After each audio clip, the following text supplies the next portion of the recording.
The Raiders reportedly will release safety Lamarcus Joyner. Another salary cap move. Richie Incognito has been or will be released by the Raiders. But I want to go back to 2019. This was a point that Field Yates of ESPN made on Twitter today. Free agency and trade additions who got big money in 2019 from the Raiders. We had Joyner, 4 years, $42 million, cut after 2 years with all of 0 interceptions. Antonio Brown, 3 years, $50 million, cut before the season began. Now, I don't remember the final result of the grievances, but they may not have paid him very much, if at all, of that money, given the way that he behaved and the paper trail that they put together to try to help themselves avoid owing him money. Tyrell Williams cut recently, 4 years, $44 million. He had 2 years, 42 catches.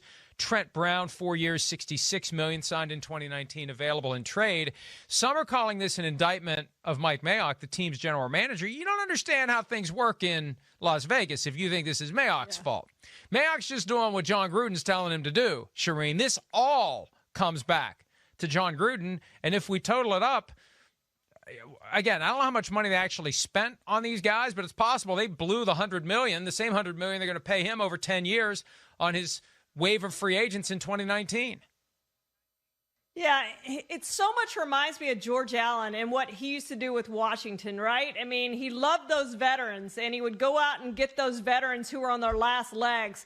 And Jon Gruden's just like that. You look at what he did for the Oakland Raiders the first time he was there. You look at what he did with the Tampa Bay Buccaneers when they won the Super Bowl. Yes, it worked that year because Tony Dungy and Rich McKay had built the talent for that team, the pipeline. They had enough young talent then. But now you look at what he's done with these Raiders, and it's the same thing. They spend money on these free agents who are very costly. They overspend, and they have to go in and cut them. You build around the draft, and they haven't drafted, frankly, very well either. They've blown a bunch of those draft picks, so they have to be better drafting and using their money more wisely than what they've used it so far. But, yes, this is firmly on Jon Gruden. This isn't on Mike Mayock. I mean, Jon Gruden is the guy there. He's the voice. He's the face. He has total control of that organization, Mike. I said this before as it relates to the Packers head coach and GM position, and I think it applies even more pointedly to Jon Gruden in Las Vegas and prior to that during the few years that they were in Oakland after he got hired.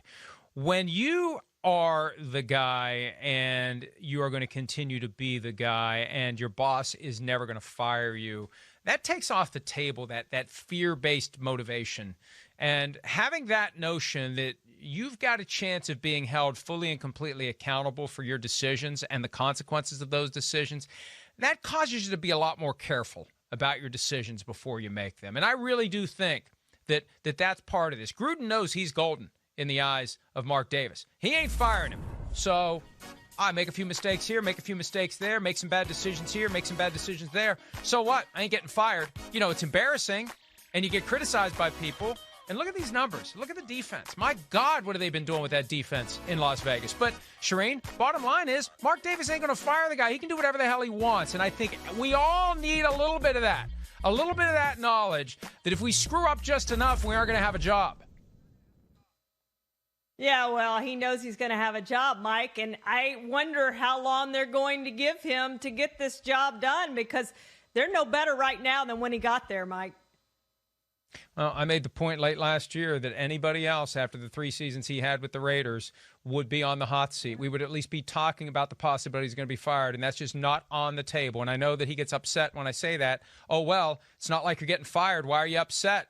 You're upset that people are noticing that you've got some sort of unlimited job security in Las Vegas. You're upset that we can see what's going on. Well, that's your problem, not mine.